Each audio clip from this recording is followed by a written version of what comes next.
ખેડૂત મિત્રો, જીવિન ગ્રુપ પરિવાર તરફથી આપનું હાર્દિક સ્વાગત છે। આજે આપણે ધાનેરા તાલુકાના ચારડા ગામે આવ્યા છીએ। જ્યાં એક પ્રગતિશીલ ખેડૂત છે આપણી સાથે। એમને આપણે લાઇટ પ્રો પ્રોડક્ટનો ડેમો આપેલો હતો તમાકુના પાકમાં। તો આપણે એમને પૂછીશું કે લાઇટ પ્રો છાંટ્યા પછી અને અત્યારે કેટલો ફરક છે, અને જ્યાં આપણે ડેમો કરાયો હતો ડેમોમાં અને જ્યાં એમને પાક ઊભો છે ત્યાં કેટલો ફરક છે। તો પહેલાં શરૂઆત કરીશું એમના પરિચયથી। શું નામ છે તમારું? પાડુજી વસનાજી રાજપૂત। Mobile number? 88 ગામ? ચારડા।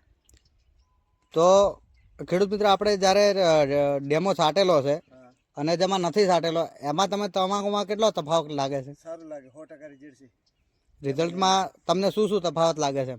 એમ પણ તમને બીજાને સારું દેખાય, પાંદડાની સાઇઝમાં અને વિકાસમાં બધું સારું છે એમ ને? તો ખેડૂત મિત્રો, જોઈ શકીએ છીએ આપણે કે પાંદડાની સાઇઝ એકદમ મોટી છે, અને જ્યાં નથી છાંટેલું એ ભાગમાં બી આપણે જોઈ શકીએ છીએ।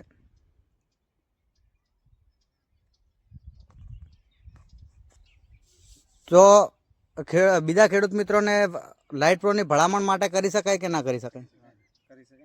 કરી શકાય। Thank you.